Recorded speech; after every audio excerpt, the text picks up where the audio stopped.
Balik lagi ke YouTube channel aku. Ayo kita bahas masalah composite data dalam estimasi sumber daya. Di sini saya siapin beberapa teori dan beberapa jurnal. Kalian juga bisa baca sih di sana. Kemudian yang pertama tuh kayak kenapa sih proses composite data itu jadi hal yang penting banget buat kita lakuin begitu.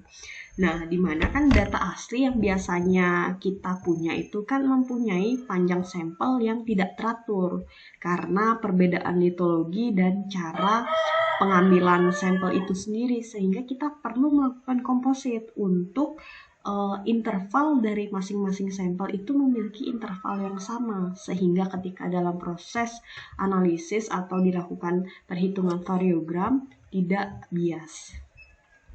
Kemudian dalam KCMI 2017 dibahas tentang composite sample data bore itu. Nah, panjang composite sampel yang dimasukkan itu adalah panjang interval terbanyak yang ada pada masing-masing domain geologi.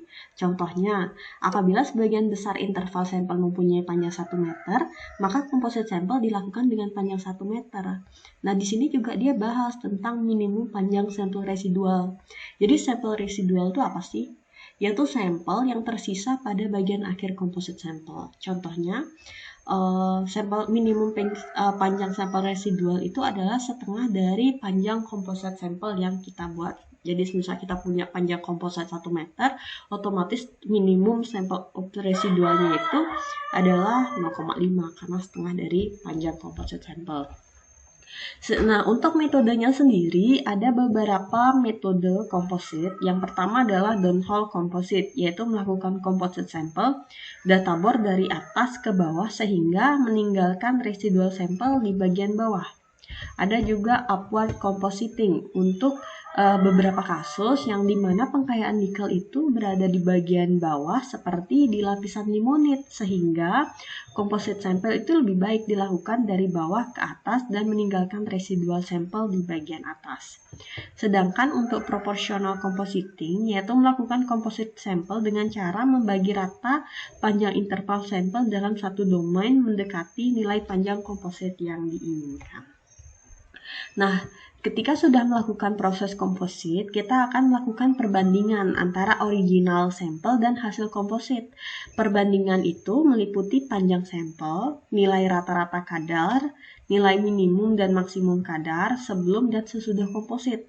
Sehingga kita bisa melihat itu seberapa besar perbedaan antara sebelum dan sesudah dikomposit. Nah, apabila terdapat perbedaan nilai kadar rata-rata antara original dan hasil komposit lebih dari 5%, maka perlu dilakukan komposit ulang dengan panjang komposit yang berbeda dari sebelumnya. Jadi, dalam proses pengkompositan data itu tidak ada nilai ideal yang bisa kita tentukan secara baku, sehingga kita perlu melakukan beberapa kali pengujian apakah saat proses compositing data ini mempengaruhi kadar dari unsur tersebut atau melebihi. Sebenarnya di sini kan dibahas apabila kadarnya hasilnya lebih dari 5% kan maka perlu dilakukan komposit ulang sehingga jangan sampai nilai yang dikeluarkan pada hasil variogramnya itu sendiri akan membuat perhitungannya menjadi overestimate seperti itu. Nah, di sini yang kita bahas masalah minimum of sample dari sampel residual itu sendiri. Nah, kalau misalnya dari KCMI mengatur untuk minimum of sample residual itu sendiri adalah setengah dari panjang composite sample. Di sini saya melakukan 3 kali pengujian. Bagaimana jika saya pakai minimum of sample-nya 50%, 25%, dan 10%. Nah, hasil yang diperoleh yaitu composite sampel yang saya peroleh, apabila minimum of sample-nya saya pakai 50%, maka sampel yang saya peroleh hanya 4.554. Nah, meningkat apabila minimum of sampelnya 10%, maka semakin tinggilah nilai sampel yang saya peroleh. Misalnya nih dalam skenario ini saya punya interval domain itu misalnya 2,5 meter begitu. Nah, cut off atau minimum sampel yang saya masukkan itu adalah 50%. 50%. Maka terdapat 3 sampel di sini. Tapi apabila ada panjang domainnya adalah 2.10 misalnya, maka 10 sampel ini tidak terinclude atau dianggap atau dibuang begitu, tidak terhitung. Maka hanya terdapat 2 sampel composite. Nah, beda halnya apabila saya membatasi minimum of sampelnya itu 10%. Maka di sini domain di 2.10 itu juga akan menghasilkan 3 sampel. Itu yang menyebabkan kenapa nilai dari minimum of sampelnya yang 10% itu menghasilkan nilai yang lebih sampel yang lebih tinggi karena semuanya terinclude sebagai satu composite seperti itu. Nah, di sini juga dibahas masalah hasil string juga dari hasil komposit yang saya buat untuk minimum percent of sample 10%, di mana stringnya saling berkorelasi. Beda halnya pada yang minimum of sample 25%, ada sampel-sampel yang terbuang seperti yang ditunjukkan pada string yang berwarna biru ini. Sedangkan pada minimum of sample yang 10%, semua sampel terinclude seperti itu, terhitung sebagai satu composite. Nah, untuk perhitungan dari composite itu sendiri menggunakan rumus linear weighted average, atau kalau di Excel itu istilahnya sum product begitu. Misalnya saya punya data drill hole nih gitu. Dia panjangnya 0 sampai 0,5, grade-nya 1.5, 0.5 sampai 1.2, grade-nya 2.8, 1.2 sampai 2, grade-nya 3.5, 2 sampai 2.3, grade-nya 4.2. Nah, total dari interval sampel keseluruhan ini adalah 2.3 seperti itu.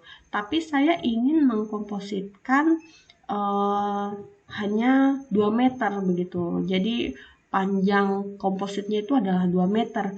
Nah, bagaimana perhitungannya? Seperti itu. Misalnya yang pertama kan intervalnya 0.05 itu adalah 5 meter. Kemudian dari 5 sampai 1.2 itu adalah 0.7 meter. Kemudian 1.2 sampai 2 itu adalah 0.8. Itu kan berarti total keseluruhannya 2 meter, sehingga kadar itu dikali dengan intervalnya ditambah dengan kadar yang interval yang kedua, kemudian ditambah dengan interval yang ketiga dibagi dengan total dari bobot nilai yang mau kita hitung. Misalnya kan ini kan total dari panjang intervalnya kan 2 meter yang mau kita hitung, sehingga diperoleh lah komposit kadar dari komposit 2 meter itu adalah 2.76 seperti itu. Sehingga dari hasil perhitungan dalam KCMI itu sendiri kan juga kita harus membandingkan perbedaannya, apakah hasil komposit lebih dari 5% begitu. Kita harus membandingkan nilai kadar rata-rata antara original dan komposit, yang apabila lebih dari 5% kan perlu dilakukan komposit ulang, sehingga kita harus melakukan perbandingan dari hasil komposit yang kita peroleh, apakah average antara original itu lebih dari 5% atau memenuhi. Kalau sudah memenuhi, kita bisa lakukan ke tahap selanjutnya. Ini, apa sih efek dari proses compositing yang tidak sesuai seperti itu? Di mana efek dari proses komposit itu berpengaruh pada komponen variogramnya, terutama pada nugget, seal, dan juga range. Nah, nugget, seal, dan range ini merupakan salah satu parameter yang kita pakai dalam proses estimasi. Nah, apabila dalam proses kompositnya sudah tidak sesuai, maka dalam proses penarikan variogram dan estimasi yang kita hasilkan pun akan menghasilkan nilai yang salah, seperti itu. Nah, apa efeknya? Apabila efek kompositnya terlalu pendek, maka nugget itu akan kecil karena data lebih detail dan seragam. Kemudian efek komposit panjang itu nugget bisa besar karena variasinya kecil sehingga tidak terekam dengan baik. Sedangkan untuk seal sendiri, yaitu varian total antar saat jarak besar itu, di mana seal Apabila efek kompositnya pendek, SIL itu mendekati varians asli. Sedangkan apabila efek komposit panjang, maka SIL bisa lebih rendah sehingga karena data sudah diratakan seperti itu. Kemudian untuk range-nya bagaimana? Kalau range-nya itu akan terlihat jelas dan efek komposit panjang itu bisa jadi tidak jelas. Sehingga komposit itu mempengaruhi bentuk dari dan keakuratan dari variogram itu sendiri. Contohnya nih ya, semakin pendek kompositnya, misalnya 2 meter, maka semakin akurat dan detail variogramnya. Kalau terlalu panjang, misalnya 10 meter, maka variogram bisa kehilangan informasi penting dan jadi tidak akurat untuk proses estimasi itu sendiri. Sehingga dalam proses compositing kita harus terus melakukan pengujian apakah mengikuti standar atau SOP yang sudah ada. Seperti di sini saya pakai aturan yang dibahas pada pada KCMI 2017 itu sendiri. Nah, ini referensi yang saya baca, menurut saya ini sangat bagus begitu karena membahas sepenting apa sih proses komposit data itu sendiri. Semoga video ini bermanfaat dan tidak hanya sekedar kayak kita bisa tahu nih proses estimasi ini, tapi kita harus mempertimbangkan beberapa parameter yang bisa menjadi acuan untuk kita kenapa metode itu penting untuk dilakukan seperti itu. Dan semoga bermanfaat.